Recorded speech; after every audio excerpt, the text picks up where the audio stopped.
नमस्कार, बहुत स्वागत है आपका टीवी 100 पर। मैं हाजिर हूं आपके साथ ऋतिक ठाकुर। पहलगाम में हुए 22 तारीख को हमले के बाद से भारत लगातार तमाम तैयारियों में जुटा हुआ है पाकिस्तान को मुंहतोड़ जवाब देने के लिए। इसी को लेकर आज हम चर्चा करेंगे। 22 अप्रैल को जम्मू कश्मीर में पहलगाम में हुए आतंकी हमले ने पूरे देश को झकझोर कर रख दिया था। इस हमले के बाद भारत और पाकिस्तान के बीच तनाव कोल्ड वॉर जैसे हालात में पहुंच चुका है। लेकिन अब भारत ने केवल बातों तक सीमित न रहते हुए जमीन पर तैयारियां शुरू कर दी हैं। गृह मंत्रालय ने देश भर के 244 शहरों में मॉक ड्रिल कराने का फैसला लिया। इन ड्रिल्स में air red siren, blackout protocol और आपातकालीन बचाव की ट्रेनिंग दी जाएगी। दिल्ली, मुंबई, कोलकाता, लखनऊ, चेन्नई, श्रीनगर जैसे बड़े शहरों में भी ये अभ्यास होगा। इसका साफ संकेत है कि भारत अब कोई चूक नहीं चाहता। अगर पाकिस्तान या कोई आतंकी संगठन भारत पर हमला करता है तो देश पहले से तैयार होगा। सूत्रों के अनुसार ये मॉक ड्रिल सिर्फ आम नागरिकों को जागरूक करने के लिए नहीं, बल्कि पाकिस्तान को स्पष्ट संदेश देने के लिए है कि भारत अब कड़ा और ठोस जवाब देने के मूड में है। पाकिस्तान पहले से ही भारत की जवाबी कार्रवाई से डरा हुआ है। सीमा पार जो हलचल है उसका ये संकेत है। अब भारत ने मॉक ड्रिल के जरिए ये दिखा दिया है कि वो सिर्फ कड़ी निंदा नहीं करता, अब एक्शन की तैयारी में है। तो पहलगाम में हुए आतंकी हमले के बाद भारत लगातार मुंहतोड़ जवाब देने की कोशिश में पाकिस्तान को जुटा हुआ है। भारत बिल्कुल चूक नहीं करना चाहता। तमाम तरीके की जो तैयारियां हैं वो भारत की तरफ से की जा रही हैं। तीनों सेनाओं के प्रमुखों से प्रधानमंत्री नरेंद्र मोदी ने मुलाकात की थी। हिंदुस्तान एक ऐसा देश है कि किसी भी मुद्दे पर मतभेद हो सकता है। देश की एकता, अखंडता के मुद्दे पर कोई मतभेद नहीं है। देश की सुरक्षा के मुद्दे पर कोई मतभेद नहीं है। और देश का हर नागरिक एक सैनिक की भांति देश के दुश्मन से निपटने के लिए तैयार रहता है। और आज जो भारत सरकार के गृह मंत्रालय ने निर्देश जारी किया है, उसके क्रम में जो तैयारियां हैं वो देश भी कर रहा है, उत्तर प्रदेश भी करेगा और पूरा देश पूरी तरह से तैयार है। कैबिनेट की बैठक है, अभी बैठक में जा रहे हैं। बैठक में जो निर्णय होगा कैबिनेट की बैठक के बाद आप सबको बताया जाएगा। 7 मई को सिविल डिफेंस के मॉक ड्रिल के संबंध में निर्देश भारत सरकार से प्राप्त हुए हैं।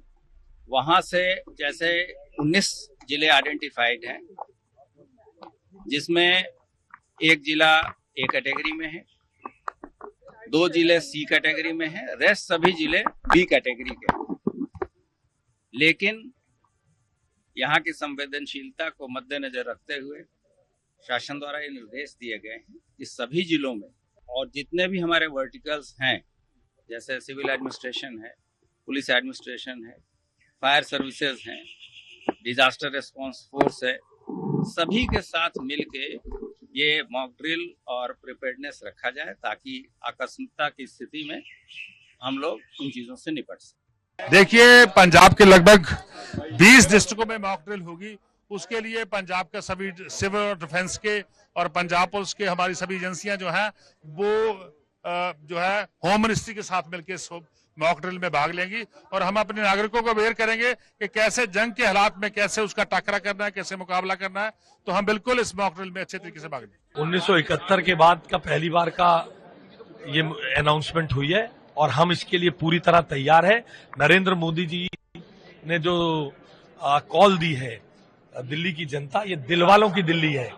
नरेंद्र मोदी जी के साथ दिल से खड़ी है। जो भी इंस्ट्रक्शंस है, मॉक ड्रिल से कुछ तरीके होते हैं, उस हिसाब से मॉक ड्रिल्स किए जाते हैं। तो जो भी उसमें एडिशनल इंस्ट्रक्शंस आएंगे उसके हिसाब से मॉक ड्रिल की जाएगी। तैयारी करने के लिए डेडिकेटेड ऑफिसर्स चुने गए हैं, उनको तैयारी करने के लिए कहा गया। आज ही सुबह सेंट्रल अपनी वीसी भी हुई है और वीसी में जो भी डिसीजन हो उसको अप्लाई करेंगे। देखिए, 22 तारीख का जो हमला हुआ है उसके बाद इस वक्त सिचुएशन ये है कि दोनों तरफ से टेंशन बहुत हाई है और सबको ये मालूम है कि इस वक्त हमला इमिनेंट है, यानी कि ये किसी भी वक्त एस्केलेशन हो सकती है into a full fledged war. अब ये एक ऑप्शन है जिसको रूल आउट नहीं किया जा सकता और अगर ये ऑप्शन है तो ये जब लड़ाई होती है तो हम तो वार करेंगे ही, तो दुश्मन भी तो हम पे वार करेगा।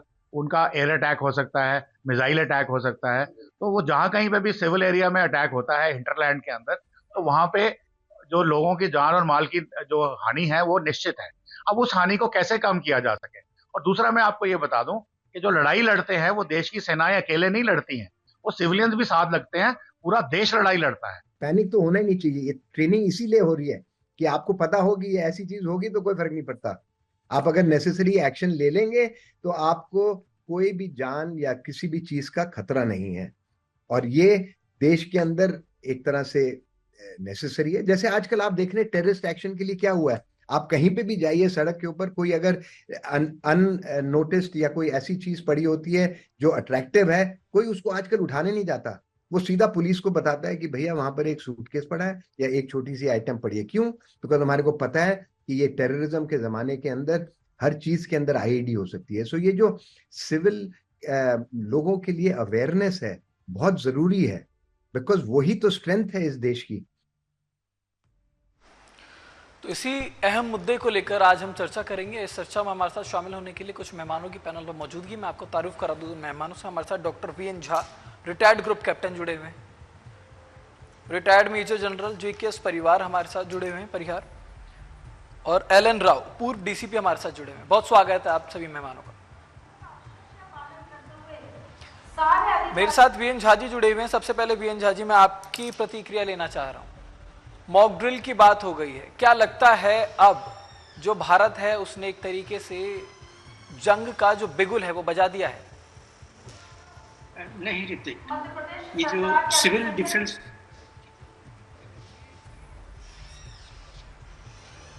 हर मेजर सिटीज में, हर मेजर केसेस में जी, बड़े बड़े मेट्रोज में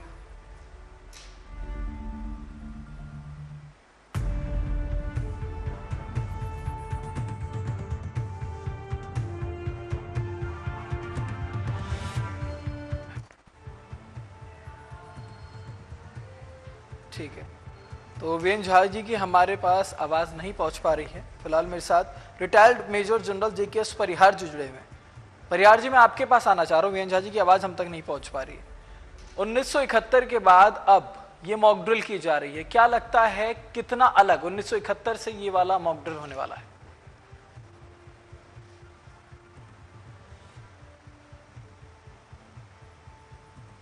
कई बार हो रही है और अनाउंस करके कि 244 जिलों में ये की जाएगी डायरेक्टिव्स, तो ये एक तरह से ये परसेप्शन भी डेवलप करता है और हमारी जो पॉपुलेशन है उनको भी सेंसिटाइज करता है कि जब कोई युद्ध जैसी कंडीशंस होती है तो उसमें कई चीजें इन्वॉल्व होती हैं। जब आप ऑपरेशंस में जाते हैं तो दूसरी तरफ से भी इसमें ऑपरेशंस होते हैं, तो ये एक मैसेज होता है एनिमी कंट्री को भी हम दिया देते हैं।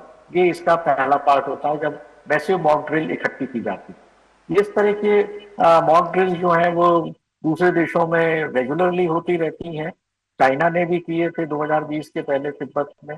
तो मॉक ड्रिल जब लार्ज स्केल पे हो रही है तो सबको प्रिपेयर करा जा रहा है, मेंटली प्रिपेयर करा जा रहा है। अब ये जो सिस्टम है ये मिनिस्ट्री ऑफ होम अफेयर केंद्रीय शासन के अंतर्गत में होता है और सिविल डिफेंस वॉलंटियर्स का, अगर आप एक मिनट में मैं बैकग्राउंड दूंगा कि ये जो है 1962 के वार के बाद में इसकी जरूरत महसूस हुई, फिर ये डेवलप किया गया 1962 के बाद में।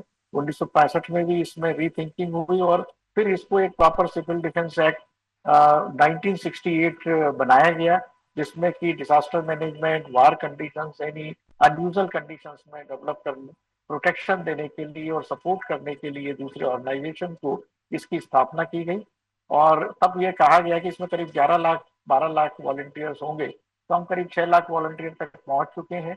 ये टोटल वॉलंटियर ऑर्गेनाइजेशन है। 2009 में इसमें डिजास्टर मैनेजमेंट भी ऐड हो गए हैं और इसके हर स्टेट्स में सिविल डिफेंस ऑर्गेनाइजेशंस है, हर डिस्ट्रिक्ट में होते हैं, वो गतिविधियां करते रहते हैं। जहाँ तक आर्म फोर्सेस का सवाल है, जहाँ लगे रहते हैं, इस तरह के जो मॉक एक्सरसाइजेज होती हैं वो लगातार चलती रहती हैं और जो बॉर्डर एरियाज है वहाँ पे सिविल एडमिनिस्ट्रेशन भी इनको करता है, पर घोषित करके लार्ज स्केल पे जो हो रहा है वो डेफिनेटली हमारा यहाँ पहली बार हो रहा है। सिविल जो वॉलंटियर्स हैं वो टोटल वॉलंटियर होते हैं, बहुत कम इंफ्रास्ट्रक्चर परमानेंट होता है। कोविड टाइम में भी इन्होंने काफी यूज हुए आइसोलेशन, क्वारंटीन वगैरह बनाने में। तो ये एक बहुत अच्छा ऑर्गेनाइजेशन है जिसमें भारत की जनता इसमें शामिल होती है जब वॉलंटियर, तो राष्ट्रीयता का जज्बात भी जाता है। बिल्कुल, इसमें कहीं ना कहीं अहम जिम्मेदारी सिविलियंस की भी रहेगी। मैं लौटूंगा आपके पास, मेरे साथ वीएन झा जी जुड़े हुए थे, उनकी आवाज मुझ तक नहीं पहुंच पा रही थी। वीएन झा जी, आप अपनी बात पूरी करें। सॉरी, अभी आप सुन पा रहे हैं मुझे? जी जी, देखिए मैं बता रहा था कि ये परिहार जी ने ऑलरेडी आपको बता दिया, ये वॉर का साइन नहीं है। ये एक नेचुरल जो डिफेंस प्रोग्राम है सिविलियंस के लिए, कि किसी भी आपातकाल में इसको काम में लाया जाए, तो ये उसके लिए था। और इसके मेनली जो थे वो 3-4 घटक थे कि किसी को ज़्यादा इंजरी ना हो, इंजरी सिविलियंस को वो ना हो, उसको इमीडिएट रेस्क्यू मिल सके, आपके जो वाइटल इंस्टॉलेशंस हैं उसमें काम चलता रहे, जो आपका नॉर्मल जो सिविलियन पॉपुलेशन है ऐसे आपातकाल में उसका मोरल हाई हो, और आपकी प्रोडक्टिविटी जो है, चाहे कोई इंडस्ट्री काम चल रही हो या चाहे कहीं पे और मैन्युफैक्चरिंग का प्लांट हो, उसका काम चलता रहे। ये था बेसिक जो स्ट्रक्चर सिविल डिफेंस प्रोग्राम का। और इसमें एक क्लॉज और भी लगाया गया था कि जब भी आपातकाल आए, जब भी मिलिट्री के साथ में, रक्षा मंत्रालय के साथ में जब कोऑर्डिनेशन हो, रिक्वायरमेंट हो, तो उसमें एडिशनल जो स्ट्रक्चर है वो जोड़ दी जाए। वही आज के दिन में है। देखिए, जब से ये 22 की घटना हुई है, 23 से ही आप हर पाकिस्तानी जो लीडरशिप है, चाहे वो उनका मंत्री है, चाहे उनका सैनिक अफसर है, कोई भी है, वो एन वर्ड को वो रैटल कर रहा है कि हमारे पास में एटम बम है। देखिए, हमारे पास में एक कमजोरी जरूर है कि जब से हम लोग न्यूक्लियर स्टेट बने हैं, हमने इसके लिए अपने आप को प्रिपेयर नहीं किया हुआ। क्योंकि क्या होता है कि जैसे नेटो कंट्री आप ले लीजिए या वॉर्सो कंट्री ले लीजिए, इन लोगों ने अपने आप को किसी भी न्यूक्लियर अटैक के लिए प्रिपेयर किया था। एक मैंडेट था उनके जो कंस्ट्रक्शंस थे कि जहाँ पे भी रेसिडेंशियल घर बनता है या जहाँ पे मास प्रोडक्शन यूनिट है, मैन्युफैक्चरिंग यूनिट है, वहाँ पे लोगों के छिपने के लिए, कि अगर कभी न्यूक्लियर अटैक हो तो ऐसे कंडीशन में छिपने के लिए उनके लिए एक जगह हो। तो भारत में अभी तक ये चीज़ नहीं बना है, जो एक कमी थी। ये 2000 जब 90s में जब ये टेस्ट हुआ था, उसके बाद से ही करना चाहिए था, लेकिन संभव नहीं हुआ।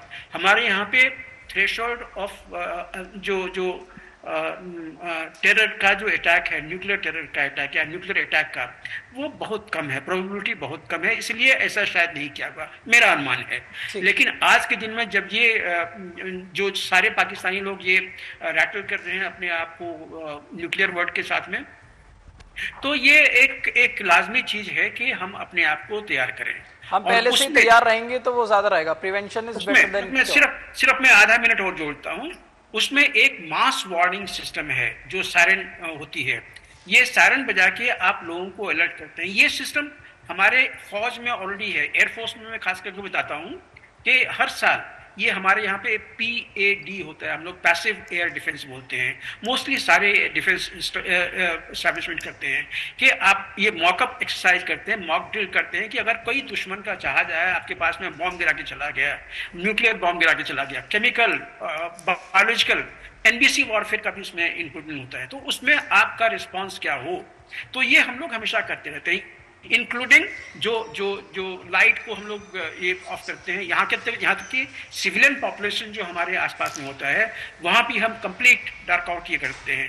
तो ये चीज़ें हम लोग हमेशा करते रहते हैं। दूसरा चीज़ ये होता है कि जो बंकर्स होते हैं वो तो फौजी इंस्टालेशन में मिलेंगे आपको, लेकिन सिविल में नहीं मिलेंगी। तो वहाँ पे ट्रेंच, चाहे सेमी परमानेंट या परमानेंट ट्रेंच, वो बनाना चाहिए और वो होना चाहिए। आज के दिन में अगर ट्रेंच नहीं है तो लोग बड़े बड़े बिल्डिंग से जब ये सायरन, वेलिंग सायरन, बता दूं कि 2 तरह के सायरन होते हैं। एक तो वार्निंग का कि आपके यहाँ पे एयर अटैक या मिसाइल अटैक आ रहा है, उसके लिए वेलिंग सायरन होती है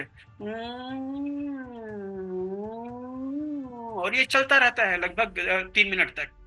और उस समय में सारे लोग जो अपार्टमेंट्स में है या बड़े मल्टी स्टोरी बिल्डिंग में है, वो वहां से निकल के बिना पैनिक किए हुए आ जाएं और अपने या तो बंकर में या अपने ट्रेंच में या और कुछ नहीं है तो जमीन पे लेट जाएं जी। क्योंकि अगर कोई बॉम्ब आया, अगर कोई गिरा, तो उसके जो एक्सप्लोजन होते हैं, उसके जो शार्पनेस होते हैं, वो एक एंगल पे जाते हैं मोस्टली। तो अगर आप लेटे हुए हैं तो मोस्टली आप सुरक्षित हो जाएंगे। हालांकि ब्लास्ट वेव से आपको इंजरी हो सकती है, लेकिन आप ज्यादा आप इंजर्ड नहीं होइएगा। और दूसरा चीज होता है कि जब सब क्लियर हो गया है, अगर आपको पता चल गया कि नहीं ये एयर रेड था, ये फॉल्स वार्निंग था, या जहाज जो आ रही थी आपके यहाँ बॉम्ब गिराने के लिए, इसको मार गिराया गया, तो फिर उसके बाद ऑल क्लियर सायरन होता है, जो कि एक कंटिन्यूअस एक टोन का आवाज होता है, लगभग 2 मिनट का होता है। तो ये 2 वार्निंग सिस्टम होते हैं। तो इन सबों को एक साथ में लगा के अभी ये जो मॉकअप एक्सरसाइज होगा, ये हर उस शहर में होगा जो मेट्रो है, जहां आसपास में डिफेंस एस्टैब्लिशमेंट हैं, जहां पे वाइटल इंस्टॉलेशंस हैं, ये हर उस शहर में होगा। बिल्कुल, आपकी इस जानकारी से वीएन झा जी कहीं ना कहीं हमारे दर्शकों को जरूर बहुत कुछ सीखने को मिला होगा। आगे बढ़ते हैं, मेरे साथ और भी मेरे साथ मेहमान जुड़े हुए हैं। संजीव श्रीवास्तव जी, रक्षा विशेषज्ञ, हमारे साथ जुड़े हैं, बहुत स्वागत है आपका। धन्यवाद। संजीव जी से मेरा ये सवाल है कि 1971 के बाद अब मॉक ड्रिल की जा रही है, और ये मॉक ड्रिल कहीं ना कहीं, क्या आपको नहीं लगता कि पाकिस्तान को ये साफ चेतावनी है कि भारत अब फर्स्ट रिस्पांस की नीति पर काम कर रहा है? नहीं, मुझे नहीं लगता कि भारत कोई फर्स्ट रिस्पांस करने जा रहा है। भारत कोई अपने स्वयं से जो अगर कोई कार्रवाई करने जा रहा है तो वो काउंटर टेररिज्म रिस्पांस करने जा रहा है, और जो कि एक आतंकी हमले के बाद भारत इस तरीके का रिस्पांस करने जा रहा है। भारत के रिस्पांस का आधार बहुत ही क्लियर है, और इसका लॉजिक बहुत क्लियर है कि ये जो नया भारत है वो आतंकवाद को बिल्कुल भी बर्दाश्त नहीं करेगा, और आतंकवाद के विरुद्ध हमारी नीति जीरो टॉलरेंस की है। और इस बात को पाकिस्तान को स्पष्ट रूप से बताने के लिए और उनके दिलो दिमाग में इस बात को बिठाने के लिए और ये डिटरेंस को पैदा करने के लिए कि वो इस तरीके की नापाक हरकत, कायर हरकत फिर से न करें, भारत ये काउंटर टेररिज्म रिस्पांस कर रहा है। लेकिन भारत का आज की डेट में युद्ध को थोपने का कोई इरादा नहीं है। लेकिन यदि पाकिस्तान की तरफ से भारत के इस काउंटर टेररिज्म रिस्पांस को, जिसमें कि मिलिट्री स्ट्राइक भी किसी भी समय हो सकती है, यदि पाकिस्तान ने इसको एस्केलेट करने की कोशिश की तो ये युद्ध में स्थिति जा सकती है, और ऐसे में जो पाकिस्तान की जो पराजय है वो अब तक की उसकी सबसे बड़ी पराजय होगी, और ये पाकिस्तान के विखंडन का भी कारण बनेगी। पाकिस्तान ने यदि कोई दुस्साहसी कदम उठाया न्यूक्लियर वेपन इत्यादि का, तो भारत के न्यूक्लियर डॉक्ट्रिन में अभी ये स्पष्ट रूप से लिखा हुआ है कि यद्यपि कि हम न्यूक्लियर नो फर्स्ट यूज की नीति के लिए कमिटेड है और भारत एक रिस्पॉन्सिबल न्यूक्लियर पावर है, लेकिन यदि भारत के ऊपर किसी ने नापकी हमला करने की कोशिश की तो भारत का जो रिटेलिएशन होगा वो मैसिव होगा, और ये पाकिस्तान के लिए अनसस्टेनेबल भी होगा, और ये पाकिस्तान के पूरे अस्तित्व के समाप्ति का कारण बनेगा। तो ये पाकिस्तान के संदर्भ में मैं इतना ही कहूंगा कि जो भारत की जो कार्रवाई है वो एक काउंटर टेररिज्म मेजर्स के तहत कॉम्प्रिहेंसिव तरीके से की जा रही है, ताकि पाकिस्तान को उसके पहलगाम के आतंकी हमले की कीमत पता चल सके, उस पर कॉस्ट इम्पोज की जा सके, और पाकिस्तान को डेटर किया जा सके, वहां के आतंकियों के अंदर एक भय बिठाया जा सके कि वो कभी भी इस तरीके का दुस्साहस करने के बारे में आगे से न सोचे। और इस बात को इंश्योर करने के लिए भारत एक व्यापक कार्रवाइयां कर रहा है, जिसमें कि economic strike, digital strike, diplomatic strike, international community में उसे आइसोलेट करके उसके खिलाफ सबूत इत्यादि दे करके। लेकिन उसका जो सबसे बड़ा इस काउंटर टेररिज्म मेजर का जो एस्पेक्ट है वो है मिलिट्री स्ट्राइक। वो भी आने वाले समय में, जैसा कि मैंने कहा, ये किसी भी वक्त संभावित है, कभी भी हो सकती है। तो ये पाकिस्तान के विरुद्ध जो कार्रवाइयां हैं वो मैं फिर से इसको कहूंगा बिल्कुल कि ये आतंकवाद विरोधी कार्रवाइयां हैं। संजीव जी, एक सही बात बिल्कुल है कि निर्णायक कार्रवाई होगी, उसके बाद जो है पाकिस्तान आइंदा कभी शायद इस तरीके के आतंकी हमले करने से पहले 4 बार जरूर सोचेगा। मेरे साथ एलन राव जी, पूर्व डीसीपी हैं। एलन राव जी, मैं आपके पास आ रहा हूं। जिस तरीके से इस मॉक ड्रिल को कराने की बात की जा रही है, देश के तमाम ऐसी जगहों पर ही हो रहा है जो मेट्रोपॉलिटन सिटी हैं। हम दिल्ली की बात कर लें, हम पुणे की बात कर लें, हम गुड़गांव की बात कर लें, तमाम ऐसी जगह हैं। तो आप पूर्व डीसीपी हैं, तो मैं आपसे जानना चाह रहा हूं कि स्थानीय प्रशासन के लिए ये कितना बड़ा चैलेंज होगा इस मॉक ड्रिल को सही तरीके से पूरा संपन्न कराना। संसाधनों की बात कर लें, चाहे पुलिस बल की बात कर लें, इनको लेकर बोलिए। नमस्कार आपके सभी व्यूअर्स को और आपके सभी को-पैनलिस्ट को नमस्कार।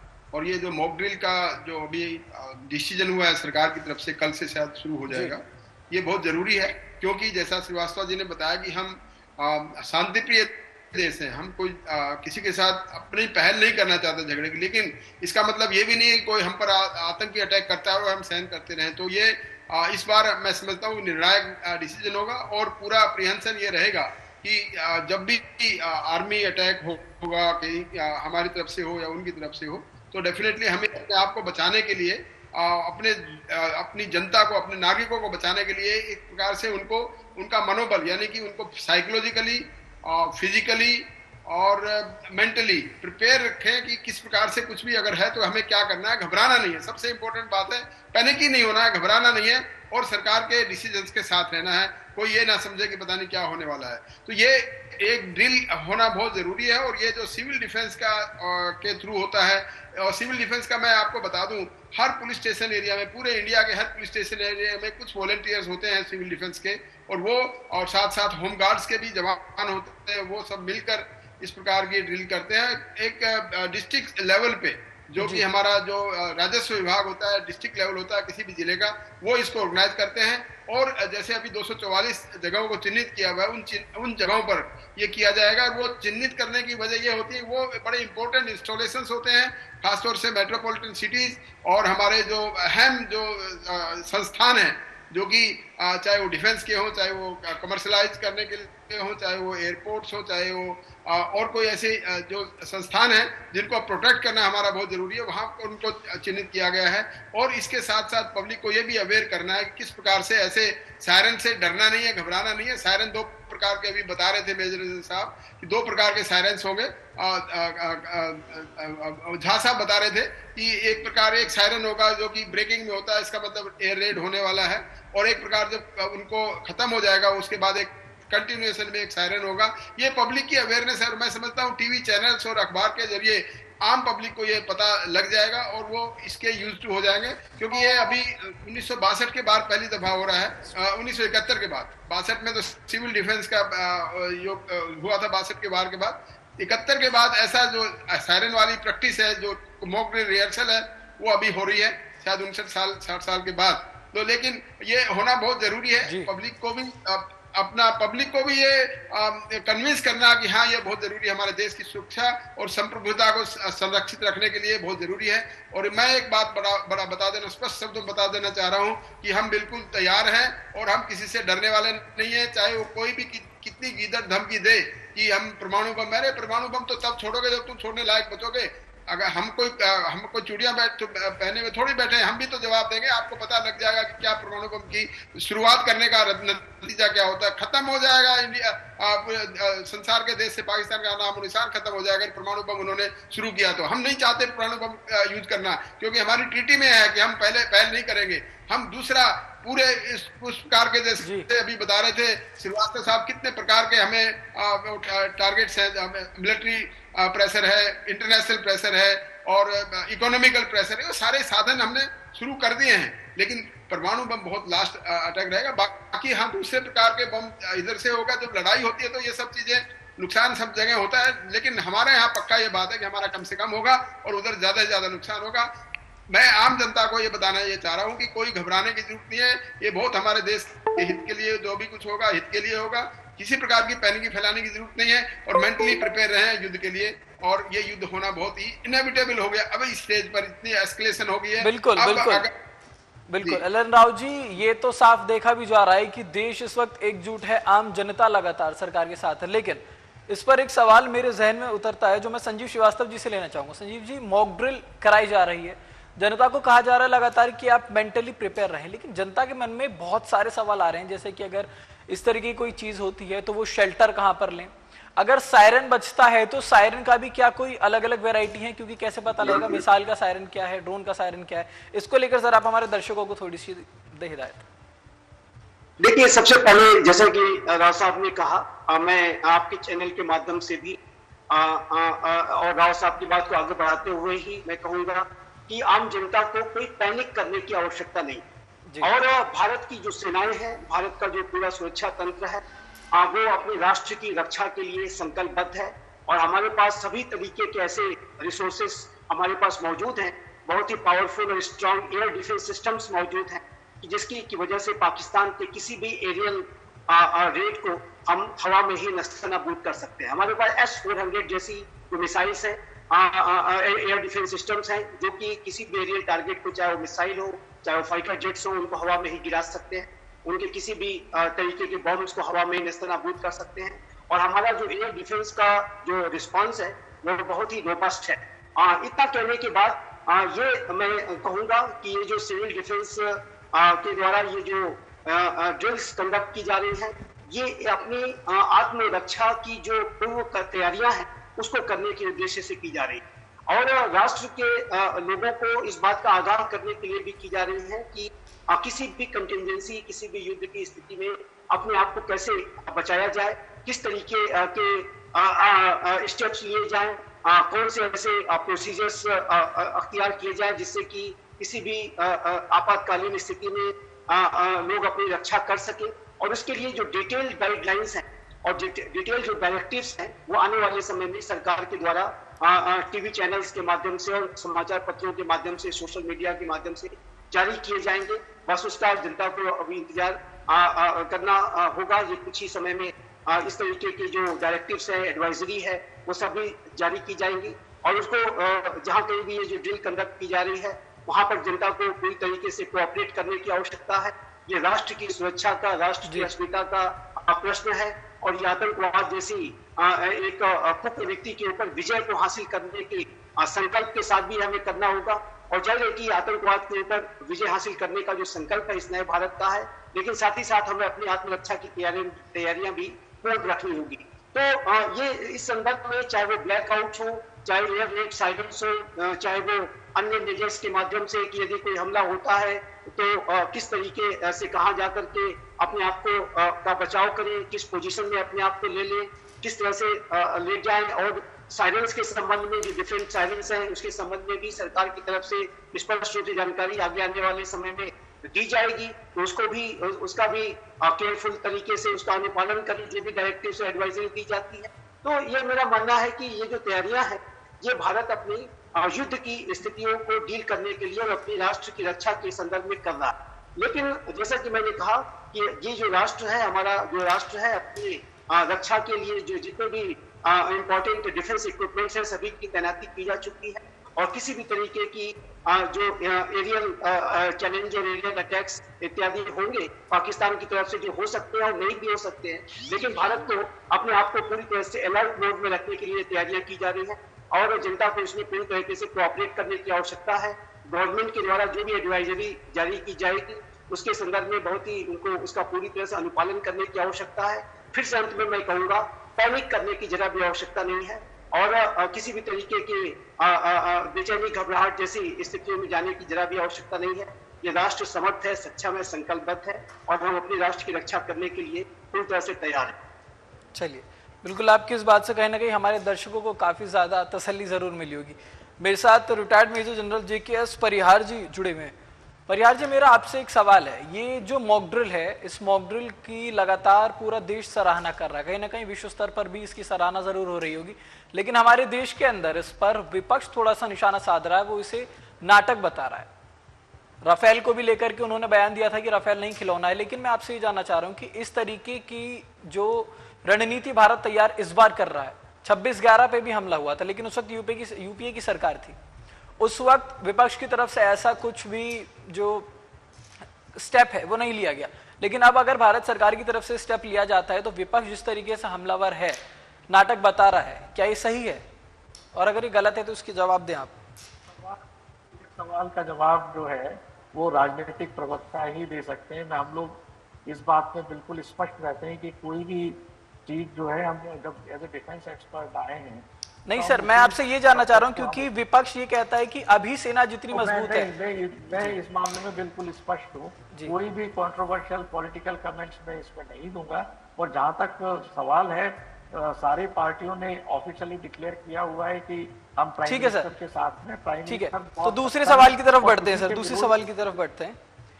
1971 के कंपैरेटिवली अगर हम बात करें, 1971 में जिस तरीके से मॉक ड्रिल हुआ था सर, उस समय पर जो टेक्निक्स थे आर्मी के पास वो काफी ज्यादा मैनुअल थे, ट्रेडिशनल वॉरफेयर की टैक्टिक्स से उस टाइम चला जाता था, लेकिन आज के समय में जो मॉक ड्रिल हो रहा है काफी ज्यादा एडवांस्ड है।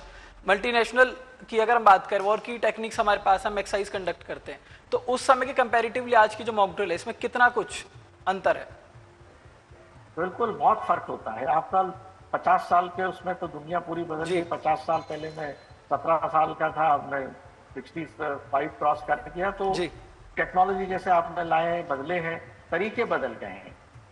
कभी पहले किसी ने सोचा भी नहीं था कि जो है साइबर वारफेयर शुरू हो जाएंगे, कोविड आ जाएगा, दूसरे तरह के डिजास्टर्स भी नए इसमें आ रहे हैं। तो उसी तरह से हमारे संसाधनों में भी इसमें बहुत वृद्धि हुई।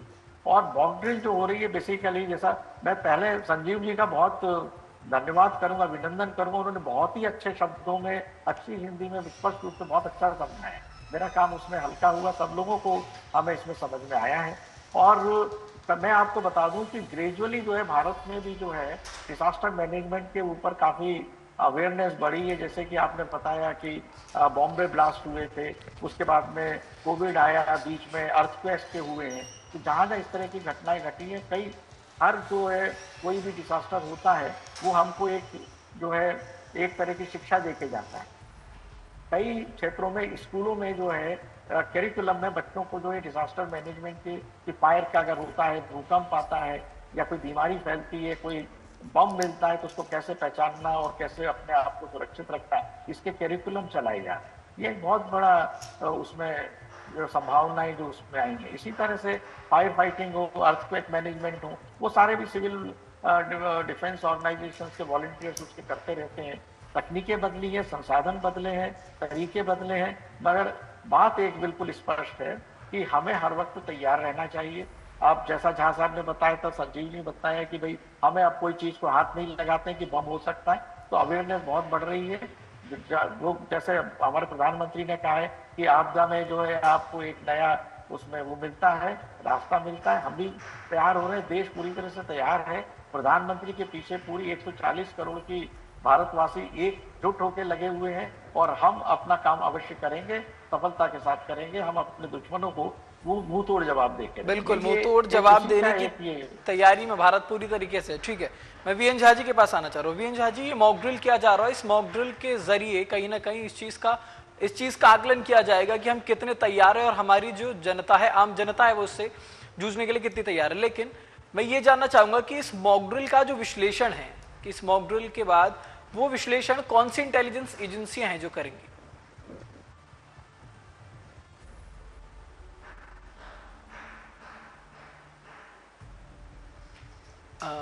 वीएन झा जी, आपका जो माइक है वो शायद म्यूट है, उसे आप जरा अनम्यूट करें, मुझसे आपकी आवाज नहीं। करेक्ट, मेरा माइक ऑफ था।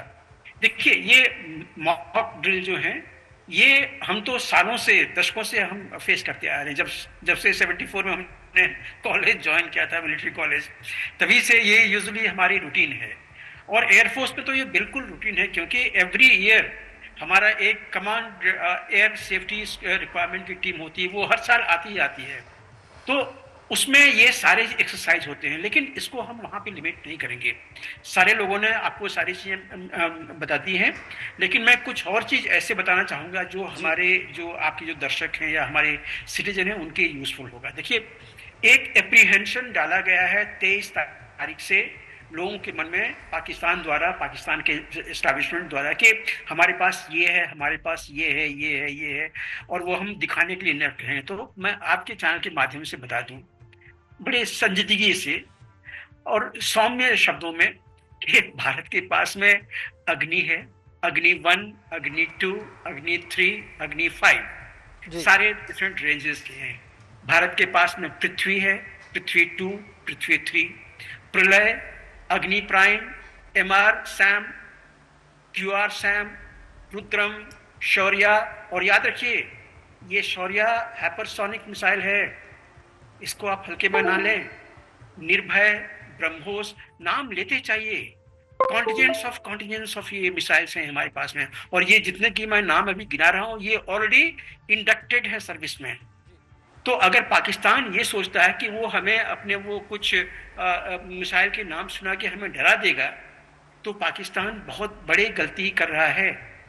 और ये भी मैं आपको बता दूं कि अगर पाकिस्तान अपनी मिसाइल्स के अगर नाम गिना रहा है, तो वो शायद ये भूल गया है कि भारत के पास में उन मिसाइल्स को न्यूट्रलाइज करने के लिए, मैं सिर्फ आधी मिनट लूंगा, ऐसी चीजें हैं कि वो सोच भी नहीं सकता है।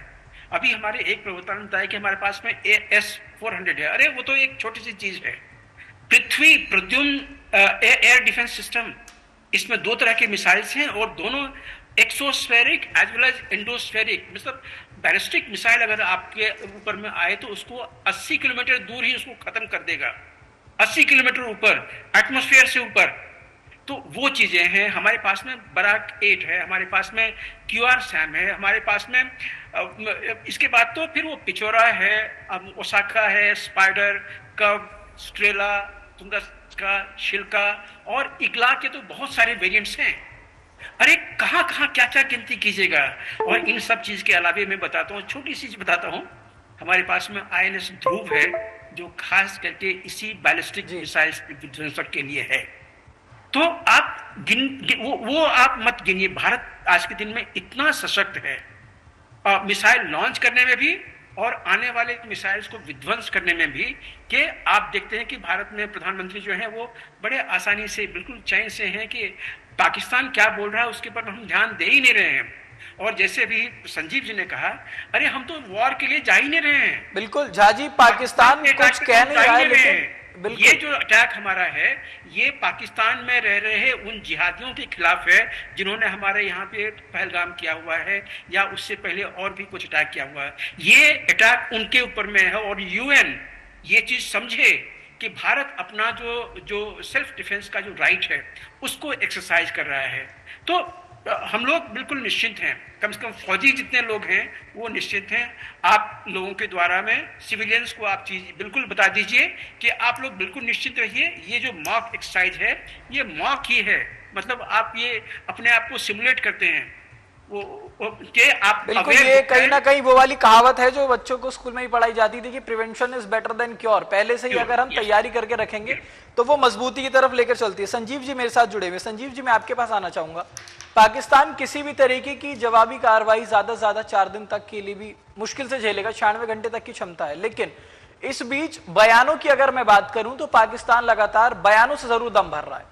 रक्षा मंत्री लगातार उनके बयान दे रहे हैं। एक बयान उनका अब भी सामने आया कि अगर हमारे वजूद पर बात आई तो हम छोड़ेंगे नहीं। परमाणु की धमकी लगातार उनकी तरफ से दी जाती है। इस पर आपका क्या कुछ कहना है कि इनकी ये जो धमकी है फुस बम मान लें हम इनको?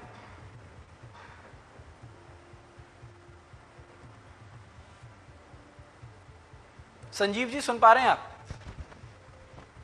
संजीव जी शायद चले गए हैं, नहीं नजर आ रहे।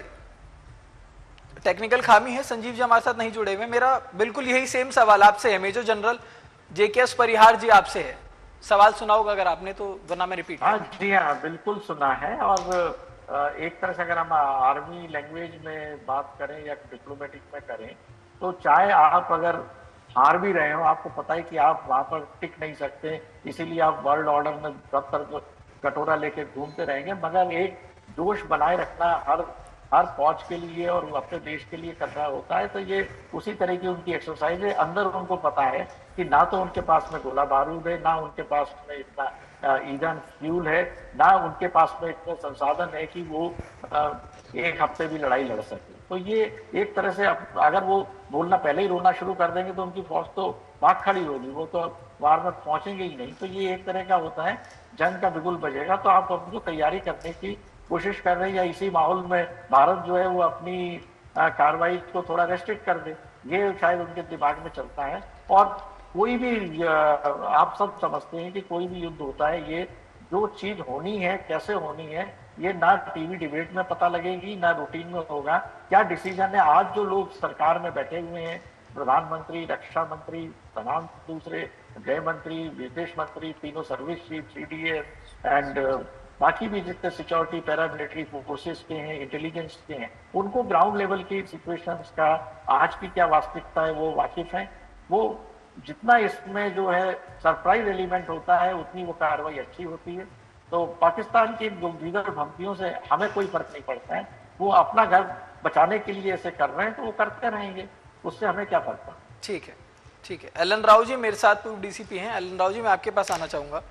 पाकिस्तान के खिलाफ जब निर्णायक कार्रवाई की कगार पे भारत पहुंच चुका है, तमाम बड़ी बैठकें हो रही हैं, भारत पूरी तरीके से जल थल वायु हर जगह से हर मोर्चे में अपने आप को मजबूत कर रहा है। लेकिन ऐसे में पाकिस्तान साफ तौर पर ये मना भी नहीं कर पा रहा, कोई सबूत भी नहीं दे पा रहा कि पहलगाम में जो हमला हुआ है वो उन्होंने किया है। लेकिन वो ये जरूर कह रहा है कि अगर आप ऐसा ना करें तो ठीक है। लेकिन ये तो वही वाली स्थिति हो गई ना पाकिस्तान के लिए कि इकरार भी नहीं किया तो इनकार भी नहीं किया। देखिए, पाकिस्तान ने कभी इकरार तो किया ही नहीं है, बल्कि इनकार ही करते रहे हैं। आप 26/11 का अटैक देख लीजिए बॉम्बे में, कभी उनका आदमी पकड़ा गया उसको भी मना कर दिया, हमारा आदमी नहीं है।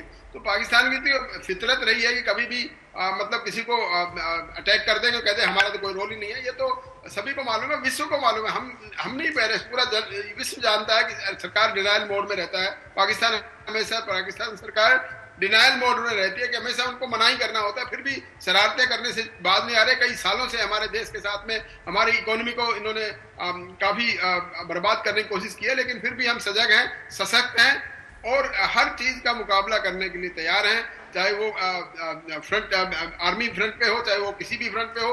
इंटरनेशनल फ्रंट पर हम पूरे मजबूत हैं।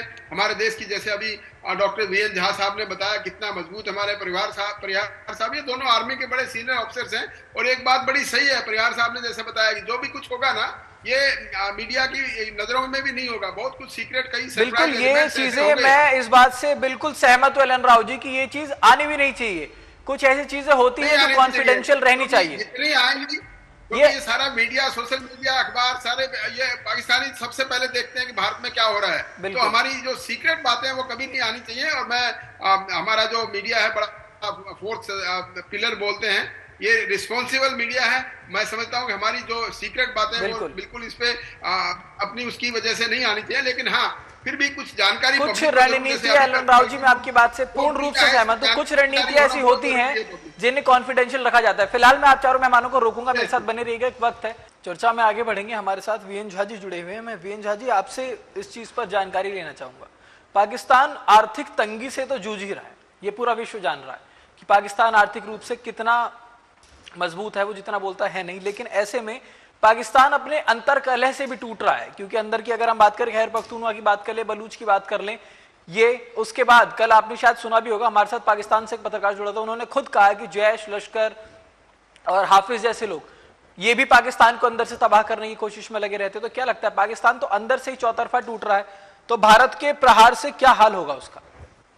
देखिए, पाकिस्तान के ऊपर में जो अभी चौतरफा हम कह सकते हैं, इंडिया का जो एक प्रेशर पड़ा है उनके ऊपर में जी, तो उसमें इकोनॉमिक लॉसेस उसको बहुत ज़्यादा होंगी।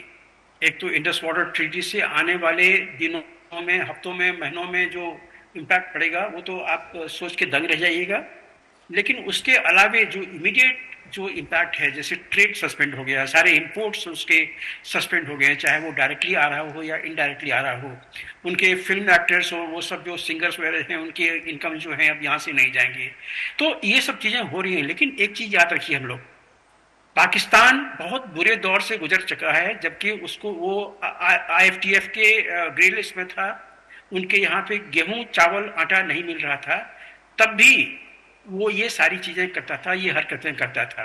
पैसे कहाँ से आते थे ऋतिक जी? एक सोर्स है जो आज के दिन में हम लोग लगभग भूल चुके हैं। एक सोर्स है इन लोगों का, जो रेडिकल इस्लामिक स्टेट्स हैं, इनको फंडिंग होती है ग्लोबल इस्लामिक फाउंडेशन से, जिसमें के ज़कात और सदाकत, इन दो चीज़ों के हर देश से इनको कंट्रीब्यूशन मिलती है। और ये जो दो चीज़ें हैं ये बिल्कुल ओपेक हैं, ये ट्रांसपेरेंट नहीं है, इसका कोई हिसाब किताब नहीं है।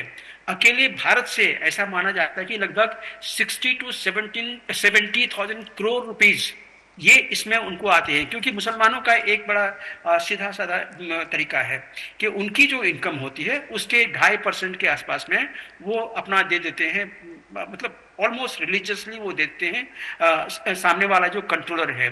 अब ये कोई ऑफिशियल पोस्ट नहीं है, वो अपने से ऊपर में ग्लोबल चेन को कितना देते हैं वो लिखेंगे, लेकिन उनके पास में कितना आया है ये नहीं लिखते हैं वो।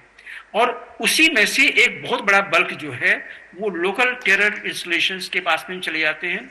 और जो ग्लोबल टेरर मॉड्यूल जो है, जो विश्व हम लोग कहते हैं कि ग्लोबल जिहादी यूनियन या ऐसे कुछ नाम है, ट्रिब्यूनल ऐसे कुछ नाम है उसका जी, इसके पास में बहुत सारे ऐसे पूरे विश्व से फंडिंग होती है। इसके ऊपर में भारत सरकार ध्यान रखे, क्योंकि जब आप एक बार अगर वॉर में गए तो ये जो एक रास्ता है पाकिस्तान की फंडिंग का, ये चालू रहेगा। इस पे भारत सरकार जरूर अपने आंखें बनाए रखे, इसको काटे।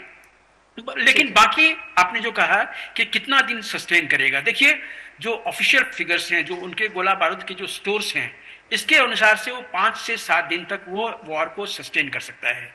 इसके बाद उनको खरीदनी पड़ेगी। खरीदने के लिए उनको पैसे चाहिए होगा, उनके जो जो फॉरेन एक्सचेंज है वो चाहिए होगा। उसके पास में सिर्फ 16 या 18 बिलियन डॉलर के फॉरेन एक्सचेंज हैं। उससे वो अधिक से अधिक कितना मे बी 20 डेज 25 डेज ये वॉर लड़ सकते हैं। तो अगर ये वॉर लंबा खींचा तो पाकिस्तान बहुत सख्ते में पड़ेगा, वो ये नहीं झेल सकता है।